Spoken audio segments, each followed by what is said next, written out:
I hooked up with the supermodel wife of the guy my wife cheated with, and I am planning to get divorced soon. We tied the knot almost 3 years ago after dating for nearly 5 years. About a year ago, she began an affair with a colleague. I first became suspicious when I noticed his car parked outside our home one day. That nagging feeling led me to hire a private investigator, and sure enough, I gathered solid proof that they were involved. Anger welled up inside me, and then, out of the blue, I got a call from the co-worker's wife. She had discovered the affair as well, but all she had were some text messages between them. On the other hand, I had receipts and evidence of their outings, so we decided to confront them together. We started meeting up often to discuss what was happening. She confided that she had suspected something was off ever since she was pregnant. They have 3 kids together. At one point, we came up with the idea to sleep together as a form of revenge. We went through with it, and honestly, it felt good. We've been hooking up regularly since then. She's an incredible woman, and I must admit she is better in bed in some ways than my own wife. Mostly, though, I am filled with anger toward my wife. In some of the texts between her and her affair partner, they mocked his wife, saying horrible things like she gained weight and that her body was ruined.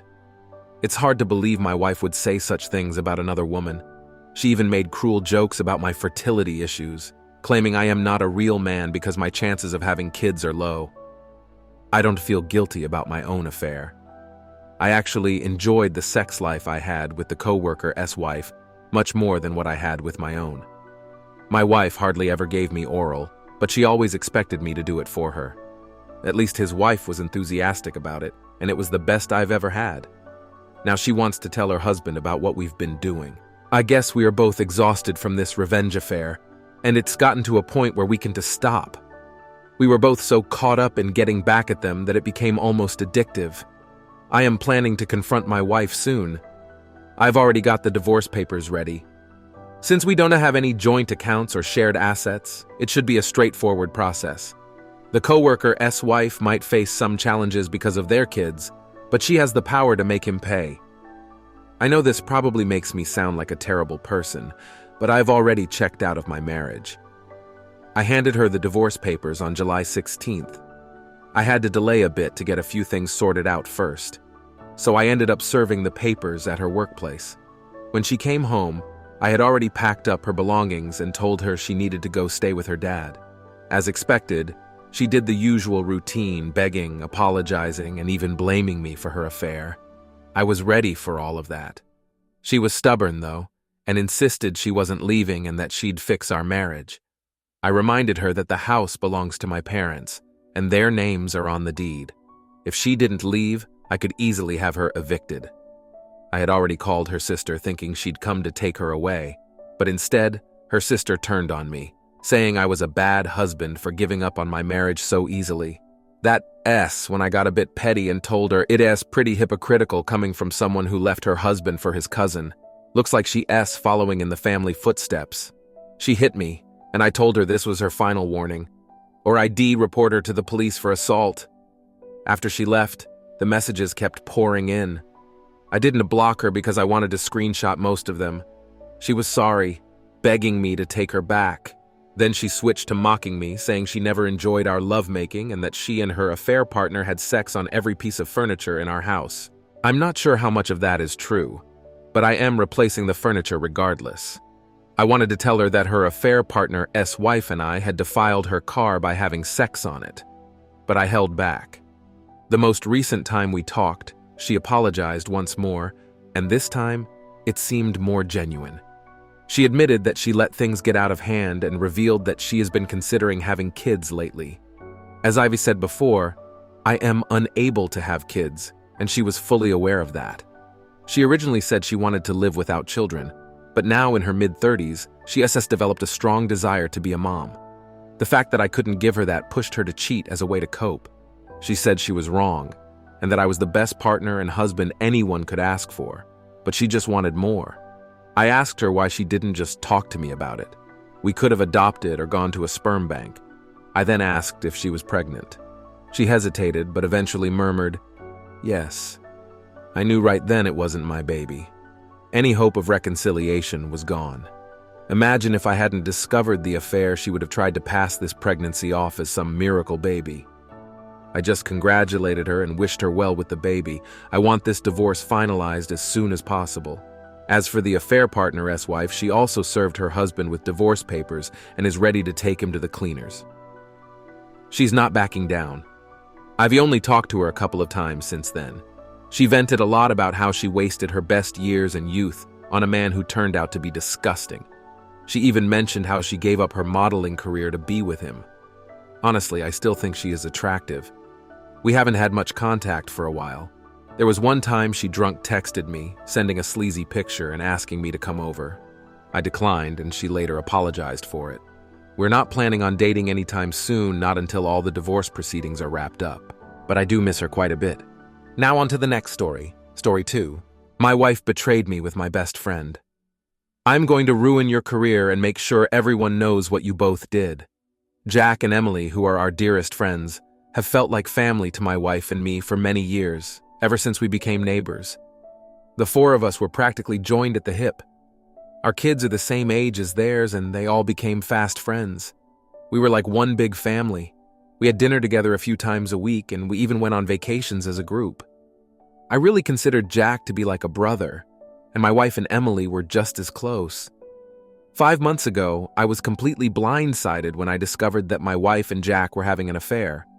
My wife had left her email open on our computer, and I noticed an email from her to her longtime therapist mentioning that Jack would be joining her for an upcoming session again. I mean, seriously? My mind started racing. Why on earth would Jack be going to her therapy sessions and without me knowing? I searched through her emails and found more messages that confirmed Jack had been attending these sessions with her for about 6 weeks. I went through our phone records and discovered that, starting in late summer, they had been texting each other hundreds of times each day, with the count hitting nearly 500 texts a day by the holidays. Around that time, my wife and I had hosted both of our family's parents, siblings, everyone for Thanksgiving and Christmas dinners. Jack and Emily joined us either for the meal or afterward on both occasions. The phone records showed that, the entire time they were at our house celebrating with our families, my wife and Jack were texting each other across the room. They did this pretty much every time the four of us hung out, and it had been going on for months. And of course, they were doing it all day, every day in general. But what really gets to me is that they were doing it with Emily and me right there. When I confronted my wife with the evidence, she admitted that yes, she and Jack had fallen in love. It just happened. I don't know how, but I love him, and I just don't feel anything for you anymore. I'm sorry, she said. They'd gone on a school district trip together. Something had happened in her hotel room, and things escalated quickly from there.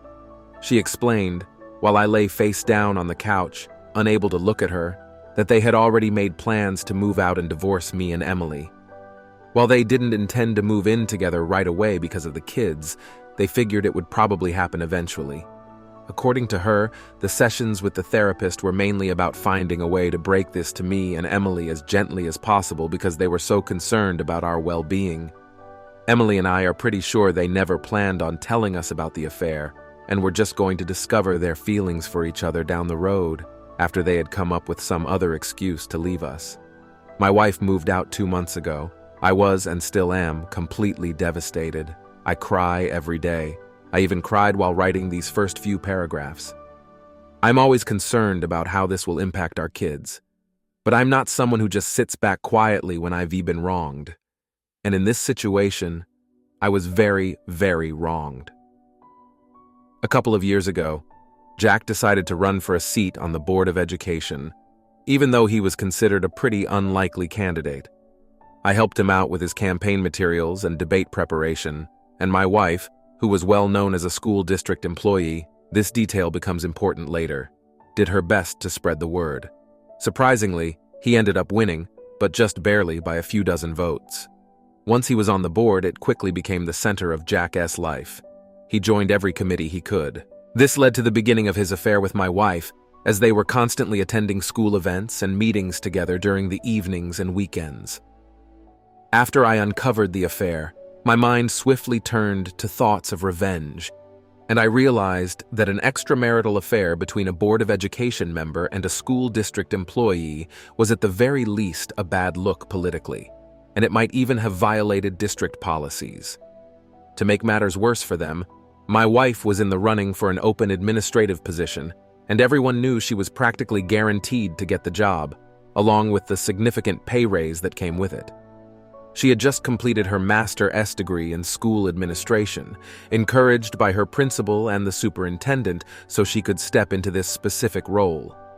I had more than enough evidence of the affair texts from both of them admitting to it, phone records showing they were texting each other hundreds of times a day, emails to and from the therapist, and so on. I thought about just emailing all the evidence to the board and the superintendent, but I figured that, as the heartbroken, betrayed spouse, I might not be viewed as a reliable source. So instead, I created a fictional, furious friend who was planning to show up at the next board meeting and publicly expose the two of them for their affair. I told my wife that I had tried to talk this person down but couldn't promise they wouldn't show up and cause a scene. Just as I expected, this led Jack to decide that his only option was to admit the affair to the board preemptively. The superintendent then advised him to resign, which he did. Emily mentioned that he was utterly humiliated and crushed, and he barely got out of bed for a few days afterward. As word of the affair and Jack's resignation began to spread, the superintendent, who had been a longtime friend of both my wife and Jack, contacted my wife and tearfully informed her that it was no longer politically appropriate for her to be promoted to an administrative position within the district. The job that had been lined up for her was eventually filled by an external candidate. This news sent waves of confusion and rumors throughout the district, as it was widely assumed that my wife was going to get the position. The day after she was told she wouldn't be getting the promotion, my wife and I, despite the state of our crumbling marriage, took our son out to breakfast for his birthday. While we were at the restaurant, a parent came over to our table to congratulate her on the new job. She smiled and thanked them, then quietly excused herself to shed some tears in the bathroom. I let things settle down for a couple of weeks, and then, right before my wife moved out, I revealed my little secret to them. There was never any furious friend threatening to expose their affair. It was just me. Word of all this has spread around our small town, where Jack grew up and where my wife has worked for nearly 20 years. My wife refuses to discuss how things are going at work now, but I've heard from some people in the district that her once spotless reputation has taken a serious hit. Jack, who used to be the life of the party in our neighborhood and at local events, has practically disappeared. He barely even comes out to mow the lawn. He's moving soon, to a shabby little townhouse about all he can afford with the child support he's now on the hook for. Despite the public humiliation, my wife and Jack claim they're going to try to make their relationship work. I wish them all the best with that. I'm sure it'll be a real treat for them to show up together in town. Here are some answers to common questions I've been asked. Are you and Emily a thing now? You should totally be a thing. That would be awesome. No, we're just friends. We've become incredibly important to each other since all this started, and we've definitely grown closer, but not in the way everyone might be thinking. This whole mess would be so much harder to deal with if I didn't have her to lean on, and she says the same about me after all. We're going through the exact same situation with the same people. Jack hasn't moved out yet, but once he does, we plan to start getting the kids together more often, like they used to. Of course, it'll never be quite the same. She does bring the kids over sometimes, but it's tough with Jack still living right across the street. Didn't your revenge hurt both sets of kids? Not really. Jack has a regular job. The Board of Education was more of a hobby and passion for him, so this didn't affect his income.